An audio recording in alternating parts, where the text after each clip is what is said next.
Olá pessoal, começando aqui mais um Ver o Papo, desta vez com um tema um pouco fora, né, da rota.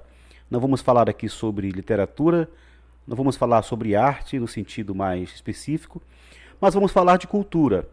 E falando de cultura, vamos tentar aqui pensar um pouco da política, que é a grande questão do momento, dado que nós acabamos de sair de uma eleição que elegeu o presidente Luiz Inácio Lula da Silva, que por pouco, por muito pouco, não perdeu para o atual presidente, o Messias, Jair Messias Bolsonaro.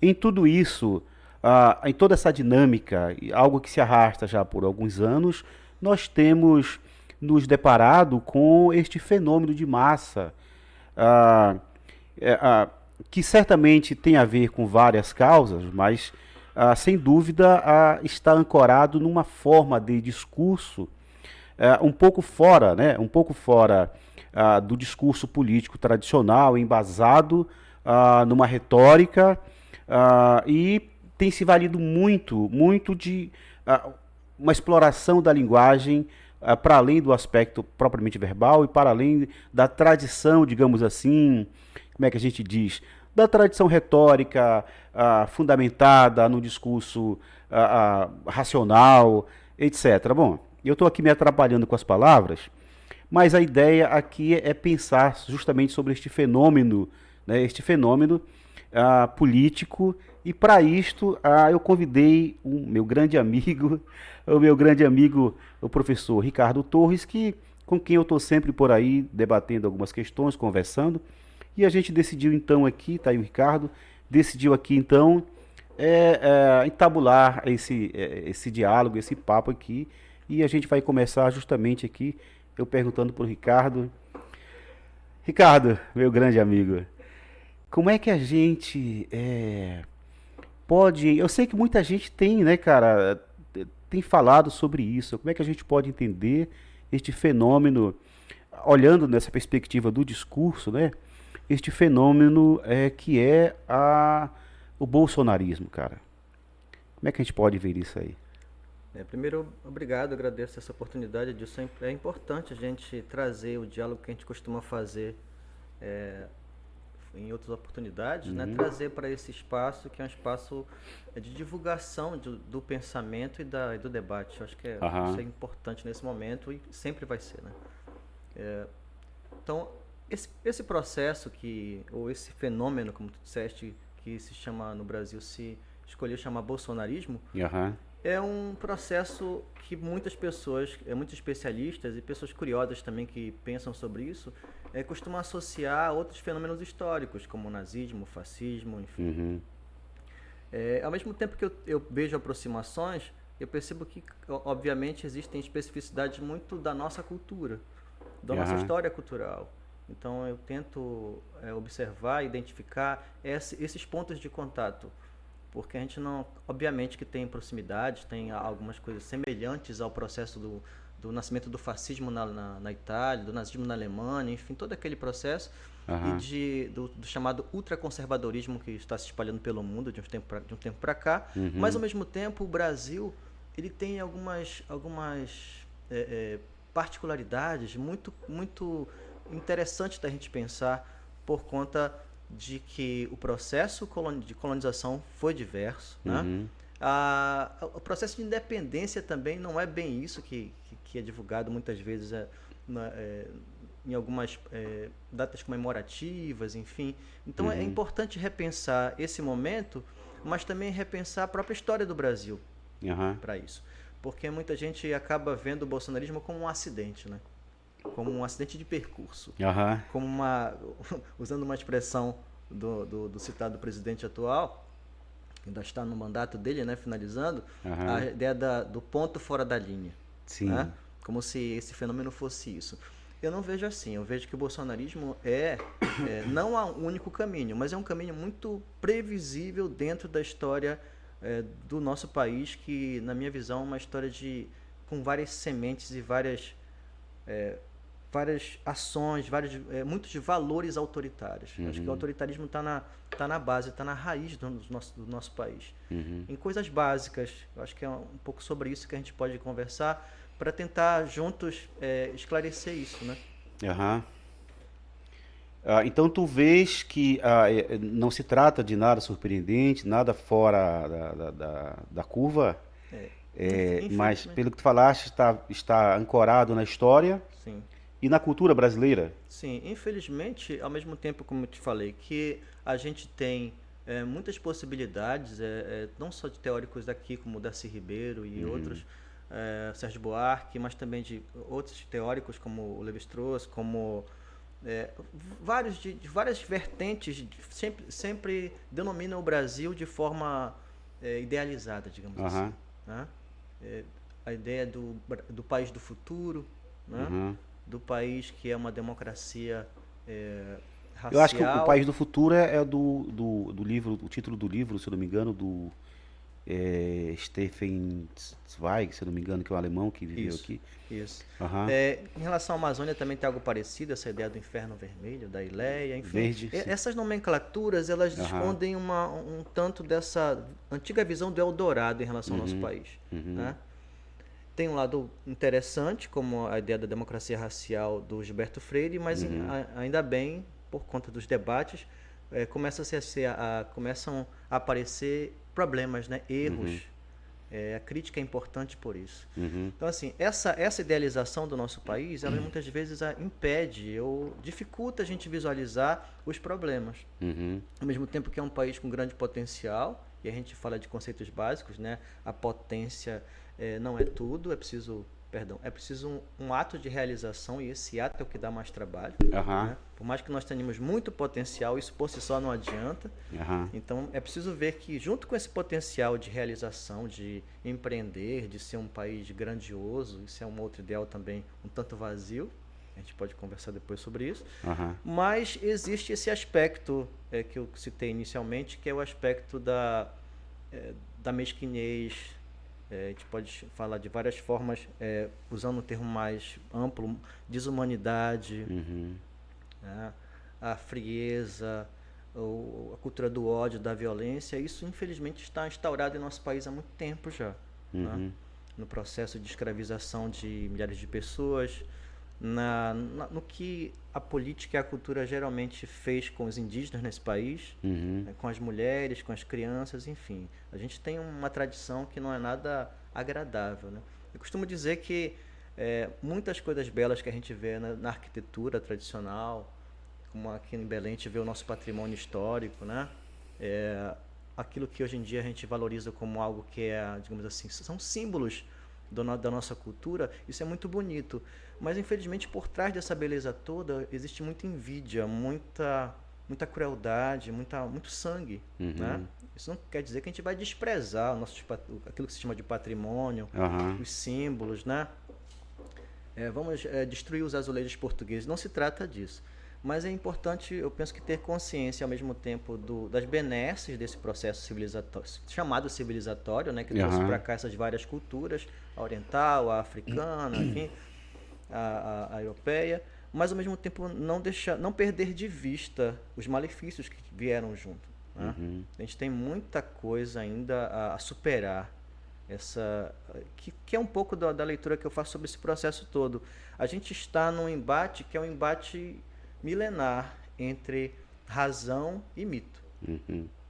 É esse embate que eu vejo. Uhum. O mesmo embate que Galileu e os outros pensadores tiveram no século XVII, o mesmo embate que os iluministas tiveram, o mesmo embate que os primeiros filósofos gregos e também alguns pensadores do Oriente e da África tiveram com os sacerdotes e com quem tinha poder naqueles países, naquelas civilizações.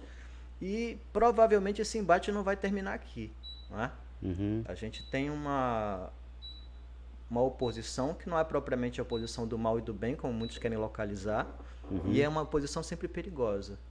Não dá para simplesmente alguém dizer eu estou do lado do bem, do lado certo, e ficar por aí mesmo. Isso é importante. O que citaste no início, a dimensão do discurso, ela é muito importante, só que não se limita a isso. Né? Uhum. Acho que a grande diferença é quando esse discurso vai para a prática, né? Para as ações morais e para as ações políticas. É esse o ponto de diferença. Acho que a gente Uma das saídas que eu vejo para esse momento e para qualquer momento onde retornar esse tipo de fenômeno, digamos assim, Aham. é ser mais práticos, ser mais simples nas nossas ações morais e políticas para poder combater isso. Porque o discurso por si só eu ainda vejo como muito limitado para isso. Aham. Como é que seria essa simplicidade, Ricardo? Tu falaste uma simplicidade moral, uma simplicidade. Como é que seria isso daí? Olha, exemplo disso foi o próprio discurso do presidente eleito Lula. Aham. Né? Ele é alguém que amadureceu, na minha percepção, ele amadureceu muito na sua vivência política, na identificação dos problemas e na maneira de enfrentá-los. Uhum. Aquilo que muita gente um pouco mais radical ou crítica fez em relação às alianças da Frente Ampla que ele construiu para se candidatar, Aham. é um exemplo. Então, ao mesmo tempo que as pessoas se preocupam com manter um ideal, e isso, claro, é importante, às vezes esquecem de verificar o que é mais premente na realidade. Então, Aham. a ameaça de perder os valores democráticos e a prática democrática do país é muito maior, era muito maior, e de certo modo ainda é, tem um fantasma rondando por aí, né? Uhum. Do que propriamente eu me manter fiel a certos ideais de direita e esquerda, ou de socialismo, comunismo, ou ser liberal, enfim. Então, essa percepção dele é uma percepção baseada em coisas práticas. Ao Uhum. mesmo tempo que ele lida com conceitos bem caros à filosofia, à ciência política, a gente percebe no discurso dele, Uhum. ele fala disso de maneira bem simples, uma maneira que qualquer pessoa do povo pode entender. Aham. Quando ele fala de fome, ele não fala só dela como um direito, da Aham. alimentação, aliás, como um direito essencial. Ele podia usar essa linguagem, mas a forma de falar é um discurso que aproxima da realidade, entende? Dessa simplicidade da fala, Aham. que acaba se aliando a uma simplicidade da ação. Ele até usou proteína, falou em proteínas, né? Isso. Mas dentro de um contexto que eu acho que é isso que você está falando. Mas, cara, sobre isso, eu quero aproveitar. E, bom, o discurso do Lula logo após o resultado da eleição, foi um discurso muito bonito, um discurso, é, digamos, acolhedor, né? Um discurso Sim. de um estadista, porque ele está olhando para o povo, para o país no seu todo. Muito diferente daquelas falas do atual presidente no início, Sim. quando dizia que eleito não haveria, por exemplo, de modo muito feroz, não haveria um centímetro demarcado para terra indígena, para povos indígenas. Quer dizer, é um discurso excludente, né, se a gente for olhar assim, enquanto que o discurso do Lula é um discurso acolhedor, é um discurso de alguém que está disposto, pelo menos é essa a ideia que a gente... Esse foi o afeto, né, que as Sim. pessoas que o apoiaram, que o apoiam, sentiram. É claro que o outro lado, os que são contrários, talvez vão dizer, bom, isso é mentira, é mais uma mentira, porque ele é mentiroso e tal. Mas para nós, que o apoiamos e que interpretamos a realidade, a sociedade a partir de um olhar ah, que busca ir além do olhar do senso comum, para nós aquilo acena com uma vontade de mudança, uma vontade de reconstruir o país, porque do nosso ponto de vista o país desceu muito nesses últimos anos, né? O país, tanto que agora, quando as pessoas que estão ocupadas de fazer a transição estão percebendo que não há recurso, né? Que não há recurso, Os tudo blocos foi, estão. né? Tudo e a ideia de, portanto, de reconstruir. Mas há uma diferença enorme, Ricardo. Eu estou aqui andando em círculos porque eu quero justamente destacar essa diferença. Justamente, o discurso do Lula tem mais de 20 minutos. É um discurso bem pautado, uma coisa bem feita, muito bem pensado e que comunica muito bem com os seus apoiadores e tal. Pessoas que votaram e talvez alguém que não votou, mas que ouvindo diz, poxa, há uma diferença aqui, há uma distância, Sim. né, em termos de proposta, em termos de cuidado mesmo do povo, como um líder que é o presidente da República, né, alguém que ocupe o cargo. Por outro lado, nós temos, após, digamos, o silêncio de por volta de 48 horas, nós temos um discurso brevíssimo, que dá 2 minutos de discurso, praticamente, o discurso do atual presidente. E esse discurso dele, apesar de muito breve, provocou, como aliás tem sido, né? Ele tem pautado a imprensa desde, né, todos os dias, cara, ao longo dos últimos anos, desde que ele surgiu e sobretudo depois que ele se elegeu, ele tem pautado, né, a imprensa todos os dias. E não foi diferente. Ele falou por 2 minutos e provocou uma enxurrada de análise, de tentativa de explicação. E eu queria justamente falar contigo sobre essa diferença. Nós temos um discurso bem articulado, um discurso que remonta a uma tradição retórica, e nós temos um discurso que os especialistas, os analistas, chamam de um discurso cifrado, como o discurso típico do discurso dessa extrema-direita, que fala por códigos, que fala por cifra, né? Alguém já falou em outras oportunidades que utiliza esse recurso do tal apito do cachorro, né? Que é um discurso, estávamos falando aqui, não sei se eu falei, mas é um discurso que tem movido massas, né, cara? Quanto? 50 aí? 58 milhões de pessoas, enquanto que o Lula teve o quê? 60, quer dizer, muito perto. Quer dizer, o presidente derrotado, ele não é alguém que tenha uma retórica, que saiba falar, mesmo quando ele lê, a gente percebe que ele lê com dificuldade e tal, não tem aquela expressividade. Prefere fotos e figuras. Mas ele consegue, cara. Quando eu conversei contigo, eu queria que a gente olhasse para esse aspecto. O que tem nesse discurso que é capaz de atrair essas multidões? A minha percepção é que a divisão que eu fiz, que não é uma divisão maniqueísta entre mito e razão, eu uso para interpretar isso que a gente está citando aqui. Então eu vejo que a linguagem utilizada é a linguagem mitológica. A gente pode falar de outras formas. Mito,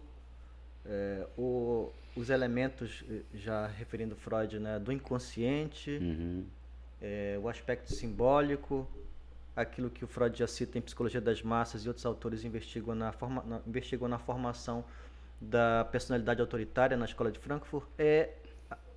O processo utilizado não é um processo planejado logicamente. Não é racional, né? Por mais que se planeje, que se combine, que se organize, como o Gabinete do Ódio, ou as publicações de redes sociais, mas os elementos principais são símbolos, e símbolos baseados nessa força do mito, força do inconsciente na mente humana. Muito mais quando são massas, quando são grupos.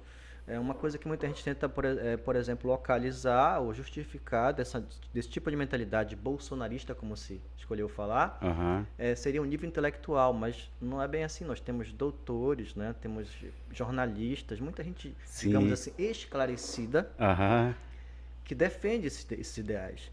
E muitas vezes não rebaixam seu nível de linguagem, nada, tentam justificar. E a gente volta nesse ponto, tem comparações bem claras em relação ao fenômeno nazista, de intelectuais, inclusive da filosofia de áreas de humanas, que se aliaram ao nazismo. Né? A gente tem ainda pessoas neonazistas, né, que também tem essa, no Brasil e em outros países, que tem uma formação razoável. Então e é justamente a grande crítica da dialética do esclarecimento, né, de Adorno Horkheimer, que é a mostra de que a razão por si só, como luz, essa imagem, né, que também não deixa de ser um símbolo, um mito, faliu. Né? Quer dizer o quê? Que tem que abandonar o raciocínio? Eu lembrei muito desse ponto recentemente, desse nó. Então, abandona-se o raciocínio. A alternativa que eles dão, em que eu concordo, é que é preciso aprender a lidar com o mito, não é esquecê-lo nem combatê-lo como um mal. E aprender a lidar com a razão também. Porque a percepção em qualquer dimensão do pensamento humano e da ação, do discurso humano, se são colocados como símbolo, como ícone, como ídolo, como a verdade, torna-se um perigo. Todas as vezes que algum tipo de ideia, uma crença, ou uma ideologia política, ou qualquer tipo de teoria ou pensamento torna-se um símbolo, torna-se um ícone, essa expressão que é muito utilizada, né, um direito sagrado, algo sagrado. Isso parece só uma coisa para embelezar a retórica, o discurso, mas isso é muito perigoso. Porque se eu sou alguém de qualquer vertente política, se eu sou alguém de qualquer religião, de qualquer etnia ou cultura, e eu coloco algo da qualidade do meu povo, ou da minha mentalidade, enfim, da minha identidade, o que eu identifico como tal, como superior, e a gente já conversou antes sobre isso, né? Isso está também em culturas bem ancestrais, essa ideia de nós somos o povo escolhido, nós somos aqueles que se parecem com a divindade, estamos mais próximos. Enquanto isso é apenas algo interno, não tem grandes prejuízos, aparentemente não. Mas quando isso sai da esfera um pouco mais privada, né? Uhum. Local, e se expande, é o risco do autoritarismo. Né? Então nós temos, ao mesmo tempo, uma linguagem fortíssima, mitológica, envolvendo símbolos. Essa ideia do mito não é à toa, né? Com que ele é Uhum. apelidado, esse senhor. Mas também coisas que se repetem. O mito é isso, né? O mito é cíclico, ele repete, como os mantras, como outras coisas da religião, enfim, gritos de guerra, as pessoas chamam de eh, palavras de ordem, né, que lembram uma coisa bem militar, que é isso, é você repetir. Assim como o militar, o militante também são palavras próximas, Uhum. e o religioso aprende a repetir, repetir, repetir. Esse ritual, ele é algo bonito, muitas vezes, ele é algo interessante. Próprias culturas populares, ancestrais, tem essa coisa da repetição, né? Músicas com poucos tons, poucas notas, que se repetem, letras pequenas, poemas pequenos, então a repetição é importante, o ritual é importante. O risco é quando isso se torna o martelo da verdade. E Uhum. aí que está o risco. Daí que, na minha visão, Edilson, não é uma saída, não digo nem adequada, mas muito fértil, muito produtiva, a gente achar que no discurso racional a gente vai combater de um modo adequado, de um modo assim, frutífero esse tipo de fenômeno. Aham. Então, é linguagem mitológica? É. A gente já teve outras experiências na história humana e no caso do Brasil, várias em relação a você ter símbolos como o Império, como outros símbolos que houveram aqui no país, na nossa história, como o símbolo do progresso em comunidades como aqui Caratateu. O asfalto vai para lá, a energia elétrica vai para lá, o Alphaville vai para lá, vai tudo melhorar. Não melhorou. Então são símbolos que convencem, que além de ganhar votos, ganham aplausos, ganham promovem choros emocionados das pessoas, Uhum. promovem o apaixonamento, que é outro perigo, né? Uhum. Então, o líder político, assim como o líder religioso, ser idolatrado, o problema não é a pessoa ser idolatrada como um mito ou como alguém abençoado. É isto ser colocado como algo intocável. A sacralização na política e em outras áreas do humanismo, né, que vamos chamar assim, da vida pública, é sempre um risco. Uhum. Daí a estratégia que eu acho que nós temos que pensar, usando sim a razão, o debate, continuando, mas não só. Né? Entrando no domínio do mito para lidar com esses símbolos. Acho que as tentativas de meme, que o brasileiro é muito bom nisso, já fazem um pouco isso. Mas Uhum. simplesmente a provocação pela provocação, a ridicularização se mostram um pouco eficazes. Então é Uhum. preciso lidar melhor com isso. Não só para entender como a gente estamos tentando aqui, entender como é que se formam esses mitos, mas tentar lidar nessa seara. Né? De modo mais simples, como eu te falei. Quando eu vou conversar numa comunidade, vou conversar até com pessoas da feira, de repente, Uhum. eu estou passando, não estou ficando lá, não estou numa comunidade onde eles moram. É um lugar interessante as feiras abertas, né? Uhum. Porque você tem todo tipo de opinião circulando e as coisas são muito rápidas. Então, ter essa percepção de que esses espaços são espaços políticos fundamentais que embasam muita coisa na sociedade, acho que está faltando. Não só para partidos políticos, mas para artistas, para pessoas que têm essa preocupação cidadã de modo geral. Aham.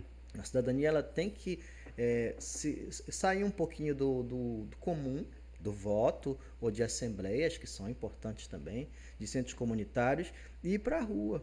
Né? Ir para Uhum. momentos básicos assim da convivência, Uhum. como discutir vivência num condomínio, por exemplo. Essas coisas que parecem menores são muito importantes, porque elas não podem se apartar da questão política geral, do panorama político. Uhum. Então, eu acho que essas gotas de democracia ou de construção de humanismo, de respeito aos direitos, precisam estar colocadas, porque se a gente for apenas querer substituir uma verdade por outra, a gente vai cair num poço sem fundo. Né? A gente vai Aham. apenas esperar o próximo embate. Né? Esse embate, claro que esse embate sempre vai haver, mas é preciso ganhar força nele. Eu acho que é Aham. bem inteligente a gente aprender a lidar com isso, aprender a não cair em provocações, por exemplo. Aham. Né? Isso é importante. Não é só uma questão moral ou de ter paciência, não. Não cair em provocações significa, como a imprensa caiu muito tempo, tu falaste, né? E ele conseguiu pautar. O discurso do Bolsonaro, para a gente começar a comparação, até anotei aqui rapidamente, ele se baseia em coisas que a filosofia e não só a filosofia, mas a vida diária das famílias sempre classifica como algo ridículo, que é a infantilidade, que é a birra, né? Que é a Uhum. imaturidade, com vários tipos de palavras. Depende da cultura, a gente vai ter várias palavras para isso. A Uhum. molecagem, né? Então, esse ressentimento, esse ódio que tanto se fala no bolsonarismo, ele é produto dessa imaturidade, dessa infantilidade, dessa molecagem que é tão comum, né, em várias culturas. Só que isso é trazido para um campo que não é um campo da infância, não é o Uhum. campo do privado, é o campo do público. O risco começa aí. Uhum. Então, alguém que não admite ser questionado, né, alguém que não consegue lidar bem com a derrota, com a perda, de modo geral. Alguém que acha que o outro merece o mal, merece o desprezo, a expulsão, merece ser tratado com violência, com crueldade, com frieza. Isso é muito de uma distorção da infância, não propriamente a infância, Uhum. mas uma infância sem uma formação, sem uma orientação. A infantilidade nesse sentido, não querendo negativizar a infância, mas mostrando que se não tem orientação, se não tem diálogo com a criança, você não vai mostrar para ela o certo e o errado, não vai fazê-la pensar de modo autônomo. Né? Uhum. Se você apenas diz faz isso, não faz aquilo, você não orienta. Né? A mesma coisa, então, numa sala de aula, a mesma coisa num espaço público qualquer ou numa reunião. Querer só mostrar o que é certo e o que é errado, sem argumentos, aí tem esse ponto da razão, né? Argumentar, dialogar abertamente, francamente, a gente perde muita coisa. Então, o discurso do Bolsonaro se baseia nisso. E eu vejo que uma coisa fundamental, né, bem característico do mito e desse tipo de linguagem, são os vazios. Aham. Vazios propositais. Então, tu fazes um questionamento, eu não respondo ao teu questionamento. Eu lanço coisas ao léu, como uma criança raivosa. Uhum. Foi tu que pegaste isso aqui? Eu não respondo, mas eu penso, o meu irmão fez uma coisa errada, então entrego o que o meu irmão fez para desviar o foco de mim, Uhum. né? Mas eu fiz isso aqui porque me trataram mal tal dia, porque esqueceram de mim. Então, eu invento coisas, né? Essa infantilidade é o que está acontecendo nesses 4 anos de governo Bolsonaro. Então, nós temos um discurso que muita gente ficou ansiosa e eu disse, olha, eu espero essas coisas para várias pessoas próximas e foi o que aconteceu. Uhum. Mas dizem que ele que está escrevendo, rascunhando o discurso. Mais simples ainda de entender, diante de que ele passou 48 horas, mais ou menos, escrevendo aquilo que é a cara dele, é a personalidade dele. Menos por uma questão intelectual, também, né, claro, e mais por uma covardia também, obviamente, mas que faz parte desse tipo de mentalidade, mas também porque é mais fácil, ao invés de falar de agradecer os votos, ao invés de falar do que ele pensa para o país, ao invés de democraticamente, de modo polido, minimamente, parabenizar o vencedor, o que ele faz? Ele acusa. Uhum. Ele usa o ressentimento, invasão de terras, contra a propriedade privada. E a gente lembra todos os debates, as coisas que eles usaram, as notícias falsas, né? Aham. Abortismo, essas expressões estranhas, abortismo, enfim, contra as religiões, intolerância. Aham. Então você, ao invés de atacar argumentos, Pô, cara, deixa eu tirar aqui. tranquilo, Ih, ao invés de você utilizar, pera. tudo bem, Caramba. Eu queria colocar um negócio aqui tá, e. tudo bem. Tá, daqui a Ao pouco eu invés coloco, de sim. você utilizar argumentos, não é? Você ataca as pessoas. Aham. É isso, são símbolos. Então, por isso que eu te falo, responder algumas acusações com argumentos se pode, mas argumentos simples, sem muito Uhum. rodeio. algumas acusações que esse tipo de mentalidade faz. Aham. Mas perder-se demais em argumentos não vai longe. É preciso Aham. também lidar com a desconstrução, isso é importante. Desconstruir esses mitos. Aham. Que é a ideia da iconoclastia, né? É Aham. importante a gente manter a visão clara e não obscurecer por conta da raiva, do ódio, porque o sentimento, a raiva, a indignação exagerada é o espaço onde o mito cresce. Aham. Quanto mais raiva você tiver, mais vontade de ir lá e tirar aquele pessoal que está bloqueando a rua de modo sentimental. Quanto mais o sentimento, os impulsos te moverem, mais eles se fortalecem. Essa mentalidade, esse tipo de ação se fortalece. Cara, tu falaste aí há pouco sobre. Mencionaste a religião, né? Tu falaste sobre trazer isto para a racionalidade, ou abordar isso racionalmente. Eu acho que aí nós entramos numa questão ah, que é a seguinte. Embora, como tu falaste, várias pessoas que têm um perfil, digamos, que tem uma passagem pela academia, que tem uma formação, né, tem até doutores e tal, e que apoiam. Por outro lado, esse grande movimento ele tem na sua base pessoas, ao que parece, porque tem esse vínculo com a religiosidade, né, com a religião, pessoas que não estão nesse nível, que não têm essa, que não passaram por este processo de, digamos, que é muito comum que o conhecimento científico, intelectual produza. Inclusive, digamos assim, operando uma espécie de conversão, digamos, intelectual. Sim. Digamos que você, enquanto não tem acesso à universidade, à escola, à universidade, você pensa de um certo modo. Depois, quando você começa a ter esse aprendizado, você vê o mundo sob outra perspectiva. Sim. Enquanto que no ambiente religioso, qualquer que seja ele, você é muito mais direcionado a aceitar as coisas como são, a não questioná-las, a não em grande parte, não querer mudanças, porque você entende que aquilo ou é um produto da natureza ou como Deus quer que as Isso. coisas sejam, A né? divina Então, providência. é. Então a ordem social praticamente ela não é alterada nem desejada, Isso.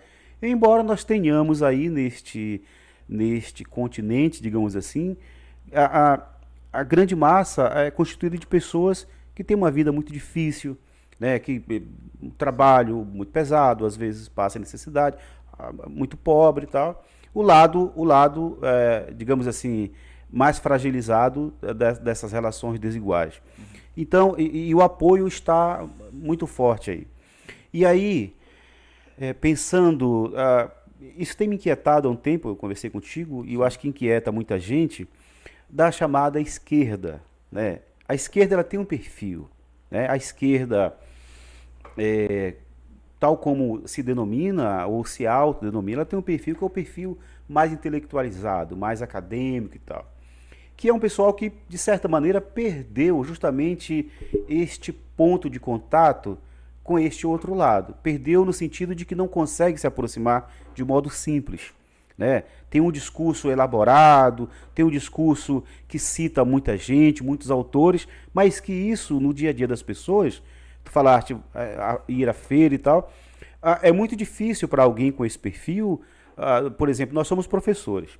Nós temos uma dificuldade enorme de prender a atenção dos adolescentes que fazem parte desse ambiente, porque, enquanto professores de filosofia, a gente tem um discurso acadêmico, tem um discurso elaborado, tem um discurso abstrato, certo? E aí, o que eu percebo é que, embora nós tenhamos esse contato com a juventude na escola, mas não é uma coisa que aconteça fora dali, né? Há uma dificuldade. Eu digo nós, professores, não só da rede básica, mas também no nível superior. Então as pessoas, a esquerda, ela quer um país justo, isso é um fato. Ela quer um país que inclusivo, mas tem uma enorme dificuldade de se comunicar. Como é que tu vês isso? Antes de tu falares, ou tu podes falar, era o que eu queria mostrar ainda agora. Sim. Eu quero te mostrar dois vídeos aqui. Um que eu vi esta semana. Deixa eu ver aqui, rapaz, que agora me atrapalhei. Deixa eu ver. Ah, é ali. Tá ali. Espera um momentinho. É este aqui. Este aqui tem uns 3 dias atrás, 4 dias, que esse professor aí, o nome dele é João. Vai aparecer o nome dele aí. Ele tem uma fala muito interessante. Ele, nesse ponto do vídeo, eles estão debatendo justamente sobre essa capacidade de comunicação, né, essa diferença de comunicação. E ele vai falar algo aí que eu queria que prestasse atenção. Vamos ver. Mudança da política com o advento das redes sociais. A dupla que usou Cara, Faz parte. faz parte. Vamos ver. O PT criou os famosos MAS, que era a militância em ambientes virtuais. Mas há um ponto importante a se pensar aqui, Leandro. A partir daí. A tradição da esquerda é uma tradição muito textual. Nós falamos muito, nós argumentamos em excesso. As nossas análises de conjuntura são intermináveis. Nós sempre terminamos uma reunião e produzimos um documento. A tradição da esquerda é uma tradição profundamente textual. Eu vi A tradição do essa entrevista fascismo há uns dias. na década de 20 e 30, do fascismo e do nazismo, na década de 20 e 30 do século passado. A tradição da extrema-direita nas 2 primeiras décadas do século XXI é uma tradição audiovisual. Tá? O meme, nesse sentido, é uma autêntica metonímia da extrema-direita. Porque o meme é a supressão da linguagem, Leandro. O meme concentra em 2, 3 ou 4 palavras todo um discurso. É a supressão da linguagem. Então, é muito importante que o governo do PT, que o governo da frente chama. É essa parte. Essa diferença, né? Mas eu concordo, Aham. concordo. É nesse sentido que quando eu vi só uma parte porque já foi ao encontro do que eu penso. Dessa análise que a gente vem fazendo a partir de diálogo, de leitura e de vivência também. Aham. Quando eu falo de vivência, aí eu volto para... Foram 3 pontos aí que se aproximam, né? Para essa questão religiosa. Concordo que essa base religiosa do bolsonarismo é muito grande, Edilson. Mas aí eu dou um outro exemplo bem direto para que a gente... para reforçar o argumento que eu utilizei. Aham. Que é muitas pessoas que têm o mesmo tipo de percepção da realidade, mesmo tipo de linguagem, de nível de intelectualidade, digamos assim, para ser mais claro. Pessoas simples que, sabe, são pessoas com pouco estudo e são pessoas muito religiosas, defendem o Lula, defendem a esquerda. Aham. Então, como é que eu explico isso? Pois é, ao que tu atribuis Pois é. essa Que essas pessoas também, pelo que eu converso com elas e eu ouço falar, até nas piadas eu percebo claramente isso, elas se aproximam não pelos argumentos, não pela racionalidade, se aproximam também pela visão mítica que elas têm da esquerda e do que foi o governo Lula e do que é que o Lula fala. Por isso que eu te falo que essa habilidade dele discursiva é importante. E concordo com o professor aí quando ele fala isso, que isso é importante, isso é interessante, mas por si só não é um elemento de enfrentamento tão forte.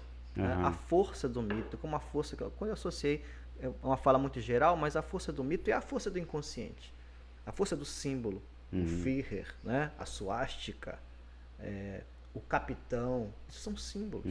Né? Então, o Aristóteles na Idade Média, o filósofo, porque isso tem um peso, é o peso da autoridade. Né? E a partir daí eu te digo, na minha percepção, o que existe na verdade não é uma divisão entre quem tem esclarecimento e percebe criticamente as ameaças à democracia, a crueldade, a desumanidade, o perigo do autoritarismo, e pessoas que não têm esclarecimento para isso, não. Nós vimos uma época, como várias épocas já houveram, chamados tempos sombrios, segundo Brecht, lá na época do nazismo, estão sempre nos rondando, né? Aqui no Brasil talvez não, há um tempo atrás, mas no mundo inteiro nós temos ditaduras, nós temos autoritarismo, seja religioso, seja de ideologias políticas. A gente tem um exemplo aí na Rússia, a gente tem um exemplo no Afeganistão, enfim, em vários países nós temos o perigo que está não só rondando, está sendo praticado, né, o autoritarismo. Então eu vejo que o mito ele se infiltra, ele está enredado em todas as classes sociais e em níveis intelectuais e também na esquerda e na direita. Aí eu parto para uma outra coisa, falaste para relacionar. Falaste da esquerda, muitos analistas estão comentando recentemente dessa dificuldade. O próprio Mano Brown comentou isso, né? A dificuldade que a esquerda tem de retornar às bases, digamos assim, chegar mais próximo do povo, seja pela linguagem que é muito extensa ou muito academicista. Eu acho que é mais do que isso. Eu acho que é importante, claro, simplificar a linguagem, como eu falei, mas também lidar com esses símbolos de uma maneira lógica, mas no campo do mito. Aprender a trabalhar com esses símbolos, com esses memes, com coisas simples e com coisas diretas que atingem. Tem um perigo nisso? Tem, mas o perigo ele é afastado como? A partir de um debate aberto sobre isso. Que eu também não posso só pegar um símbolo e colocar à frente. Dizer assim, então eu vou substituir o mito que é o Bolsonaro por outro mito, por outro ídolo. Não é o caso. Né? Nem Lula, nem ninguém. Então, me agradou muito o discurso do Lula porque ele saiu dessa linha que seria fácil para ele se endeusar, né? Se colocar como o cara, como alguém que tudo depende dele. Ele se colocou como um representante legitimado pelo povo. Isso é importante no discurso dele. Então, a ideia de que a esquerda ela perde muito, distanciando-se dessa realidade, dessa fala do povo mais simples, eu concordo. Mas também penso que é importante aprender nesse lidar com as pessoas, com os meios, com a rede social, a utilizar isso de um modo com bases democráticas, a partir de um debate, mas construir símbolos também e, digamos assim, ser um debate simbólico, entende? Ir para esse campo, é preciso conhecer, como Bob Marley falava em relação à língua inglesa e à cultura inglesa, é preciso conhecer a linguagem do inimigo, digamos assim, numa linguagem mais bélica, né? Mas sem essa referência tão de violência, longe disso, mas o enfrentamento se dá no campo do outro, para ter um domínio mais efetivo. Rapidinho, enquanto falaste, e ele falou também um pouco sobre essa força do símbolo, eu volto àquilo que eu falei no início. A força do mito é explicada com imagens. Um dos mitos mais importantes, se pensar nisso, é algo que a Aparecida Bento, uma escritora brasileira que fala sobre a luta antirracismo, né, sobre negritude. A Aparecida Bento ela fala do mito de Narciso. O mito de Narciso, para mim, está na base explicativa, claro, nesse nível mais teórico, para esse fenômeno todo. Porque são pessoas que, nessa infantilidade que eu citei, são muito boas em se enaltecer figuras específicas que representam aquilo que elas acham que é o melhor, ou que é o mais forte, ou que é superior. Né? A ideia do supremacismo é isso. Né? O arianismo, todas essas ideologias se manifestam e se sustentam, se alimentam disso. Então, se a gente apenas quiser ser o melhor, o mais inteligente, o que entende mais, a gente cai na armadilha deles do ressentimento. Tá vendo? Como tem um colega meu que eu conheci há um tempo atrás, da área de humanas, que ele se ressente, porque quando nós levamos para o debate, ele dizia, mas vocês intelectuais. Ele é um intelectual, mas não se sente assim. Ele dizia, vocês intelectuais se acham melhores que os outros. Eu sou do povo, eu tenho origem popular, origem simples. Então, o ressentimento se alimenta do ataque, se você for nessa divisão, né? Quem entende e quem não entende. Eu tenho outra coisa para citar sobre isso, mas tu queres falar? Depois senão não sei, cara. Eu acho que a grande questão é como impedir que essa proposta de país, com esse nível de adesão, com esse nível de pensamento, com essa visão de mundo que caracteriza a parte que foi derrotada nas urnas, que não é só do candidato derrotado, do presidente, de quem aderiu e de um modo muito apaixonado a ele, né? A à sua figura, né, essa identificação que tu estás referindo, como, eu ia usar a palavra esclarecer, Mas que já dá, ela já denuncia talvez essa postura de quem se acha superior, que é o grande problema também, né, talvez da esquerda, do intelectual, porque tem sempre essa ideia de que é alguém que tem algo a dizer, que tem verdades, né, a trazer e tal, o que não deixa, bicho, de também ter sentido, porque afinal de contas, onde é que a gente vai buscar, digamos assim, um modo de superar o preconceito, de superar as opiniões, que a opinião enquanto tal é algo não fundamentado, onde a gente vai combater isso se não recorrendo à tradição científica, à tradição que a gente chama de esclarecida. Entretanto, para fazer isso, é preciso recorrer aos conceitos, à explicação, etc., que já trava, que é o grande problema do discurso, sim. que a gente está tratando aqui. Então, eu via as pessoas, e eu também, todos inquietos, no sentido de, mas por que há essa adesão, por que há tantas contradições na postura, no discurso, há um apelo à violência, há uma defesa da tortura, há um preconceito que se manifesta, seja quando se refere ao quilombola, que é medido em toneladas, não foi isso? Uhum. A dizer que não haverá... não haverá terra para indígenas e tal. Quer dizer, como... Não acabei. Sim, como, cara, como entender isso, que pessoas, a grande parte do apoio é de base religiosa, pessoas que advogam princípios, né, que tem no amor, né, o seu valor, digamos assim, mais elevado, entretanto, se sentem muito à vontade para abraçar um projeto desse. Então, eu volto à questão. Falei muito, a bateria está acabando e vai afetar aqui Pronto, liguei, mas certamente quem está ouvindo Sim. vai ouvir aquele sonzinho desagradável. Como, cara, reconstruir de fato este país, impedindo que esse projeto obscurantista, digamos assim, retorne, tenha palco, tenha vez. Eu acho que esse é o grande desafio para nós, agora falando, nos incluindo aqui nesse grupo, né, da esquerda, que é essa galera que tem esse pé na academia, tem uma formação científica, intelectual, nos vários campos da ciência, mas no nosso caso aqui, no campo das humanidades, é onde está, digamos assim, a parcela mais crítica e que menos adere a esse projeto. Tu vais ver que pessoas, professores, doutores que aderiram a esse projeto, eles têm... dificilmente tu vais, embora ache, mas dificilmente tu vais encontrar alguém da área das humanas. É mais comum que seja... Mas outro dia mas existe. Um professor de filosofia. Pois é, também existe.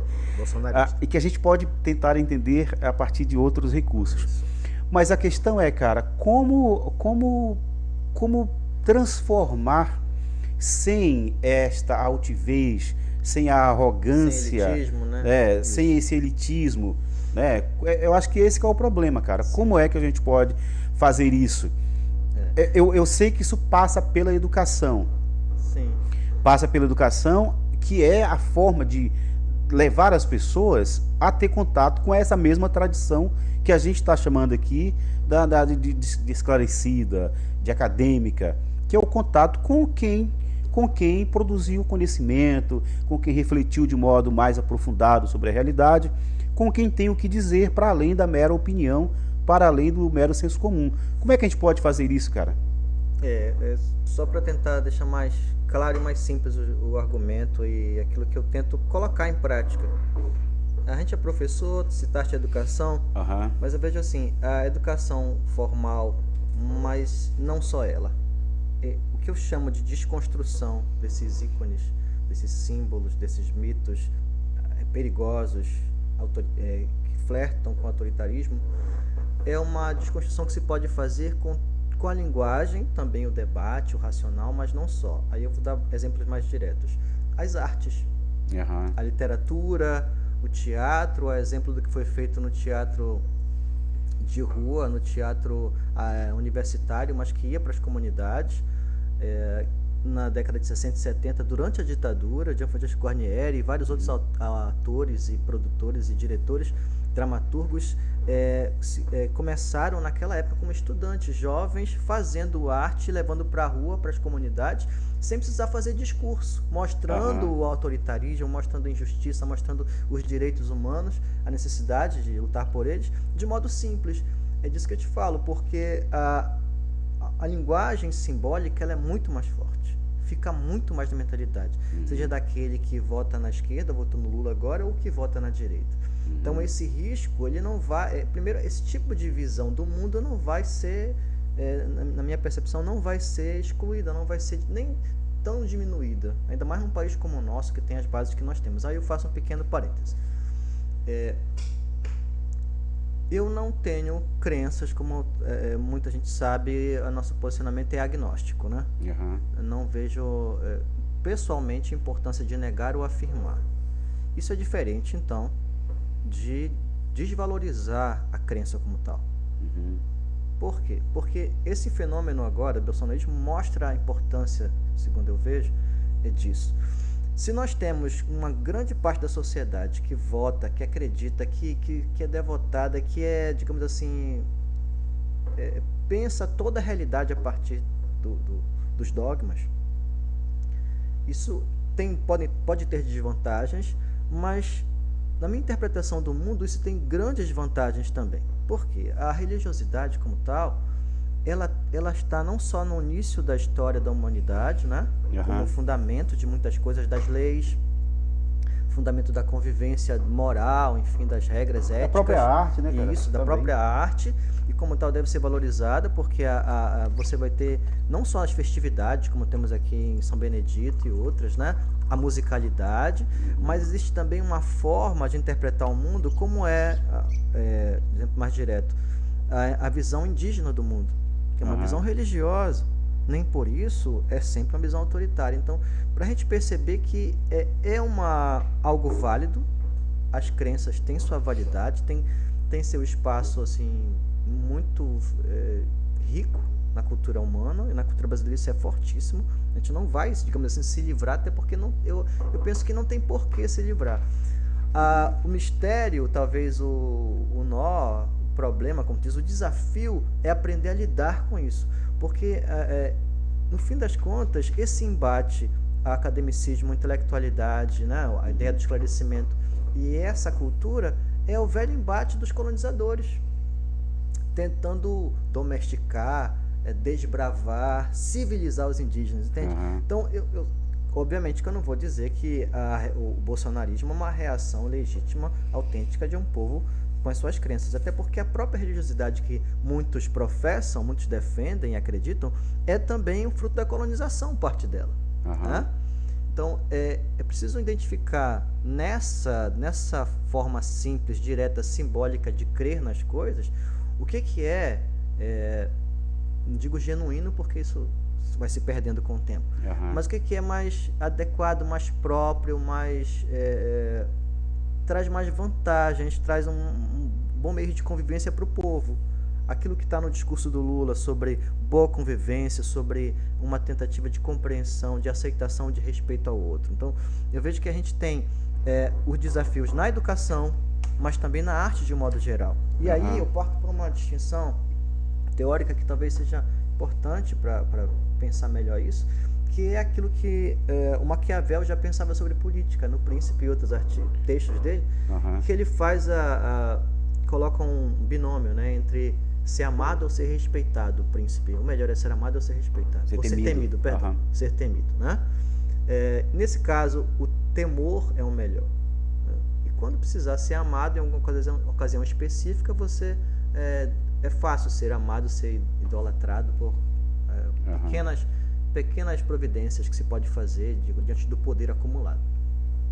eu acho que ele já começa a perceber uma coisa que tem a ver com esse fenômeno, que é quando a gente tem o poder concentrado, isso é o que sustenta isso? Né? O medo, o terror, e aí eu dou um passo a mais do que Maquiavel, eu não coloco como oposição. Eu acho que as duas coisas estão juntas. E volta ao ponto que tu disseste, que contradição é essa? Falar em Deus e amor e pensar na morte do outro, na violência, querer agredir bolsonaristas que agrediram estudantes no ônibus esses dias. Aham. Então, na verdade, isso não é estranho, isso é próprio do mito. Essa contradição. Nós queremos uma colheita melhor, vamos sacrificar um animal. Morte e vida, Uhum. a violência. Isso dá o costume da antropofagia, o costume da guerra como algo interno a alguma cultura. A diferença é que, como eu te disse, internamente naquela cultura, se isso não faz um mal por crueldade, por simples vontade de ver o outro sofrer, Uhum. é uma coisa, se é algo interno que funciona ali. Outra coisa é se isso é colocado para um ambiente público, né, para ser imposto em determinada situação, como agora parece que nesse debate todo se tentou abrir mão do Estado laico e voltar para um Estado teocrático. Aham. O risco está aí, mas que é importante a gente perceber que a contradição é própria desse meio. É interessante. Eu conheço várias pessoas, vários senhores, principalmente homens do povo até próximos, assim, que têm valores altamente machistas, discursos violentos, sexistas, enfim, mas que votam no Lula. Aham. Então a gente vai achar em todos os lados. Daí que esse processo educativo, pedagógico que tu falas, é um desafio geral para a gente. Eu queria, se fosse mostrar outro vídeo, depois me centrar, a partir do que a gente conversou, em Aham. algumas coisas que eu destaquei do discurso do Lula, depois da eleição. Tá. Bom, eu não sei se eu vou conseguir manter aqui a ordem. Sim. Eu quero tocar em alguns pontos, mas ainda aproveitando esse tema do discurso, esse próximo trecho de vídeo que eu vou mostrar aqui, desta jornalista falando aqui, Sim. quer dizer, esse discurso aparentemente tosco, né, como o pessoal fala, ele tem todo ele tem todo uma base, né, uma base teórica, inclusive, subjacente. Sim. Então ela vai falar aqui, a jornalista Madeleine, acho que é Laxco, nome diferente, ela vai mencionar aqui, deixa eu ver se eu consigo. Milhões de brasileiros que, como eu, defendem ali. Porra, cara, esses comerciais. Sabor do café. Vamos voltar aqui. Liberdade econômica, a liberdade religiosa, a liberdade de opinião, a honestidade e as cores verde e amarela da nossa bandeira. Muito obrigado.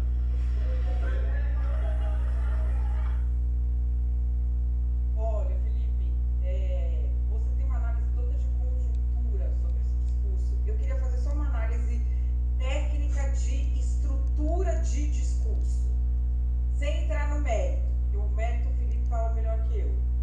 A parte técnica de estrutura de discurso, quem está analisando esse discurso como um discurso político, vai dar com os burros na água, porque esse discurso, ele é um modelo padrão que é feito sob medida para desbaratinar a imprensa.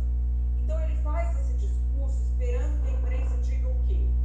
Que ele não reconheceu a vitória do outro como ele tinha de reconhecer, que ele não foi incisivo o suficiente ao pedir para tirar, para que os caminhoneiros saiam de lá, que ele ainda elogiou e foi condescendente, e a imprensa vai dizer isso por quê? Porque está analisando o discurso político.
arrisca.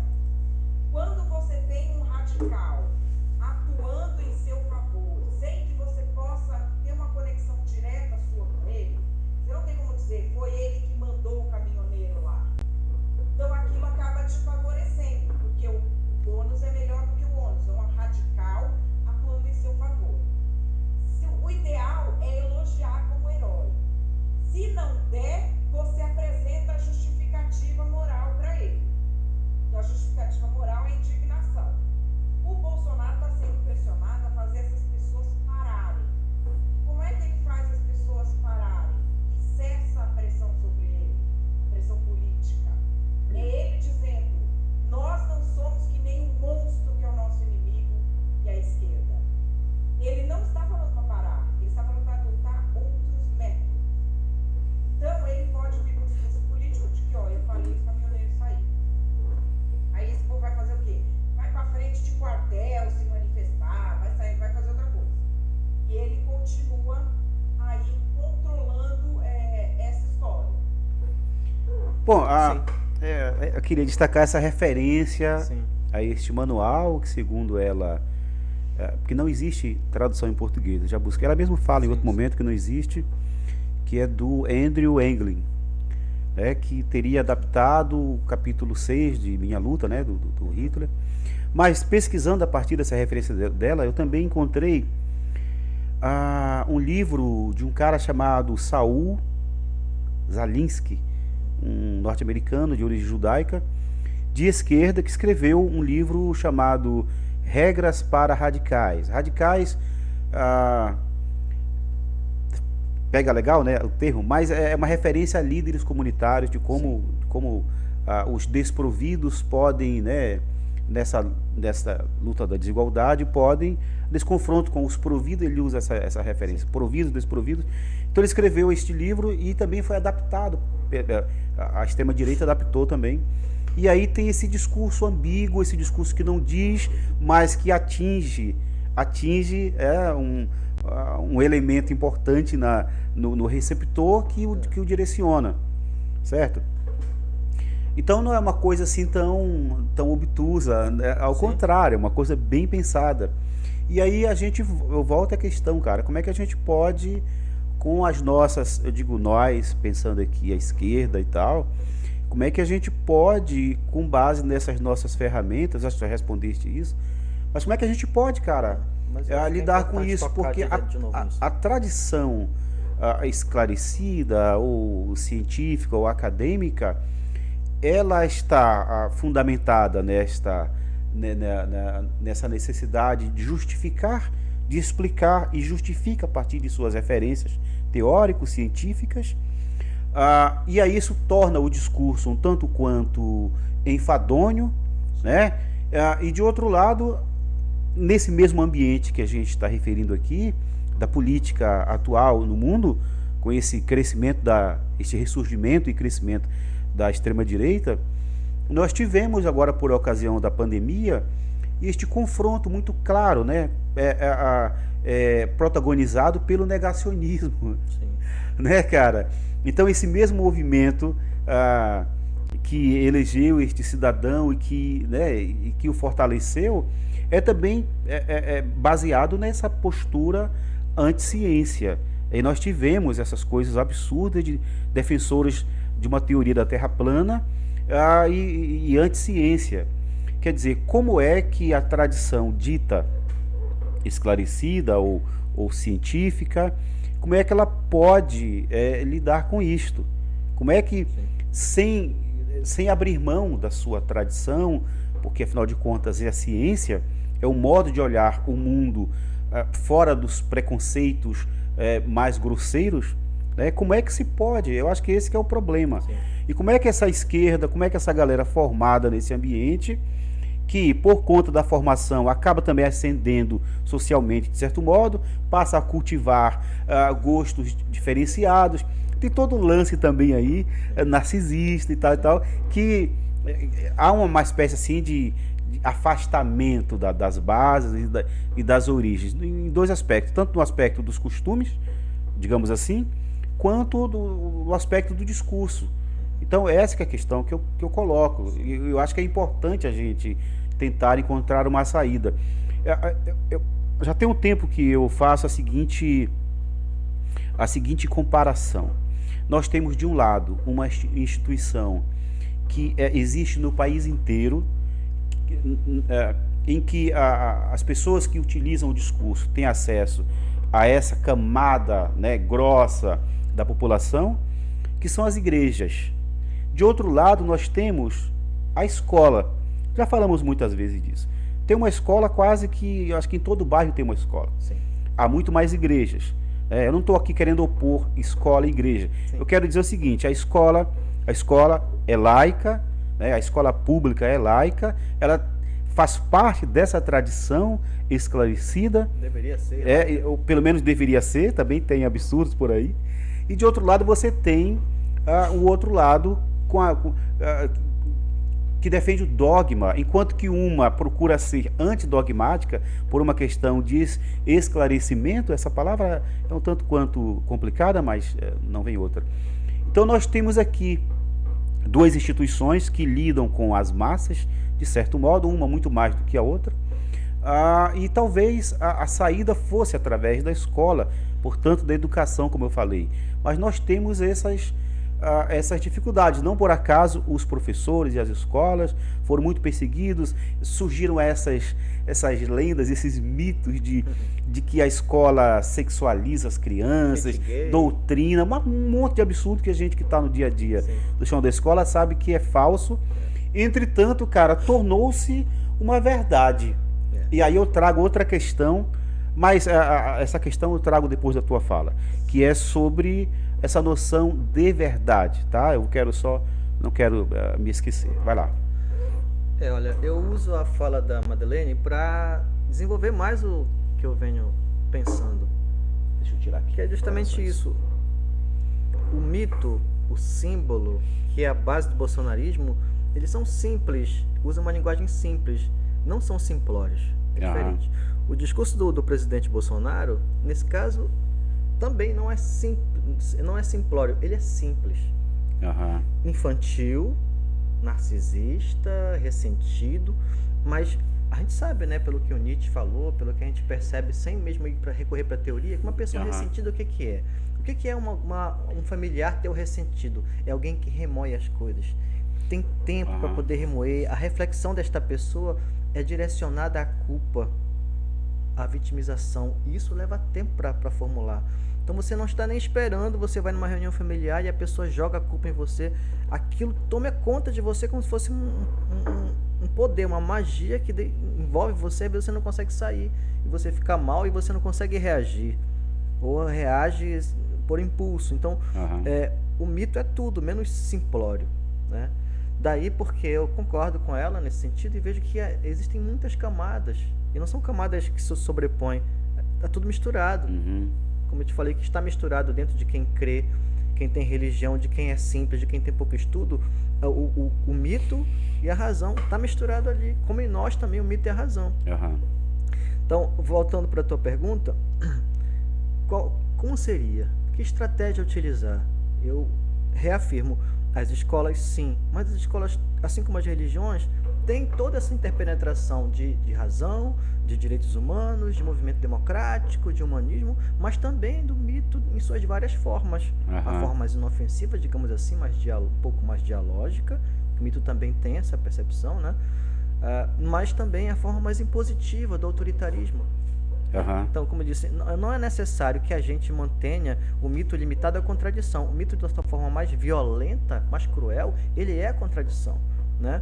Quando eu digo que alguém maltrata uma criança e diz assim, doeu mais em você do que em mim. Isso é uma percepção mitológica equivocada das coisas.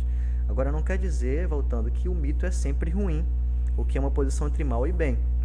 Então, acho que a educação formal, mas também os espaços de um modo geral, daí a importância daquilo que a gente colabora, né?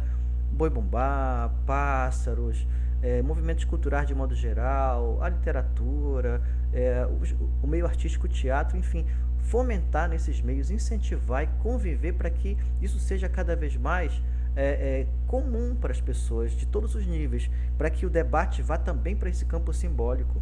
É importante instaurar esse debate no campo simbólico. E aí você escreve um livro para falar sobre isso, ou faz um podcast aqui, um episódio. É importante sim, mas variar essa linguagem, entende? Variar esse campo de atuação. Eu queria só rapidamente começar a pontuar o que eu anotei aqui em relação ao discurso do presidente eleito Lula. Mas antes disso, respondendo ao que tu falaste de outra forma e a partir do comentário da Madeleine, é algo que eu sempre volto a ler e volto a refletir. A propaganda nazista e fascista.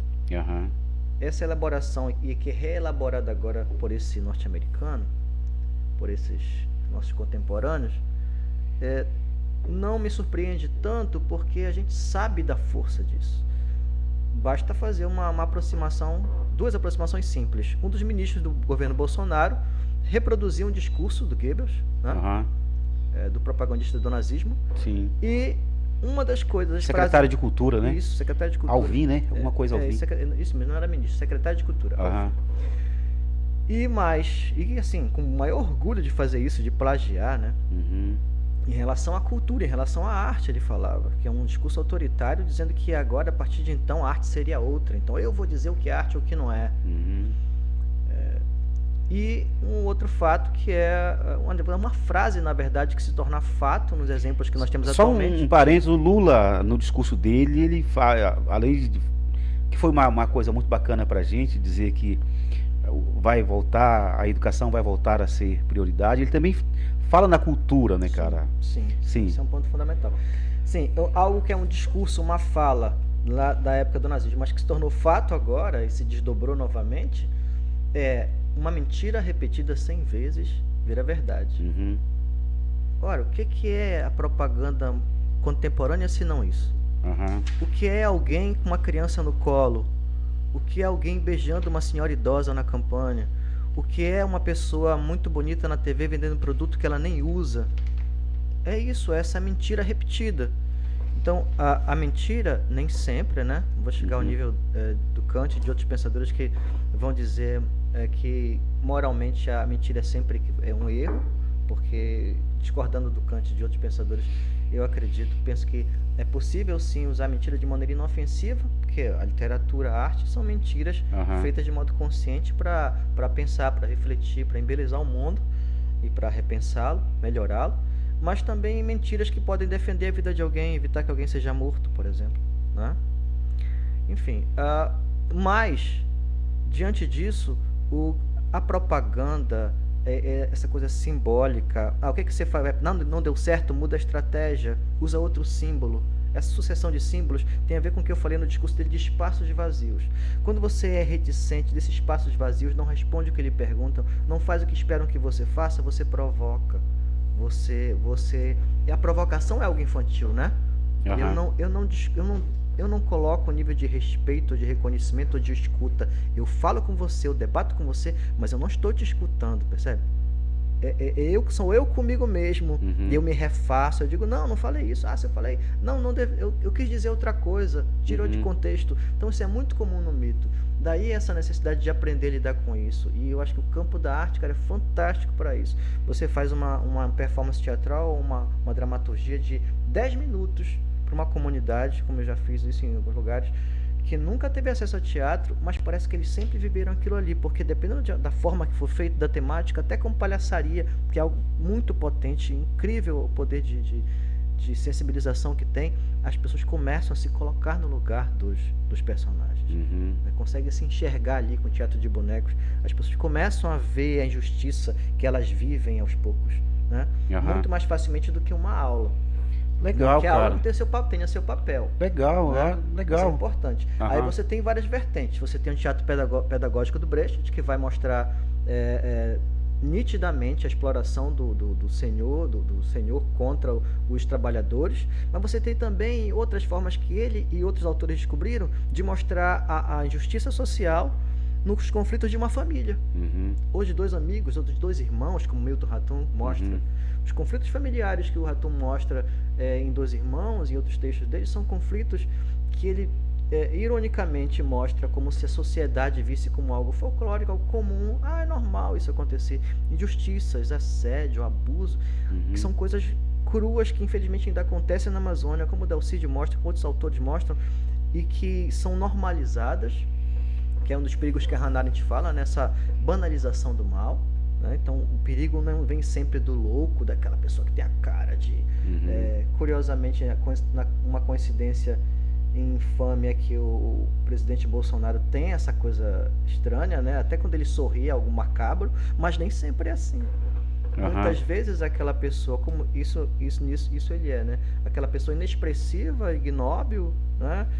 Que ninguém acha que tem força para nada, se torna alguém como Eichmann e outros líderes nazistas, que são pessoas que não têm, assim, não têm a cara de um líder, de uma pessoa má, né? De um vilão como o Coringa ou qualquer outro, mas são pessoas capazes de fazer grande mal. Então, o mal pode vir, a barbárie, nesse caso com sentido contemporâneo, a desumanidade, a violência, a crueldade das pessoas mais simples.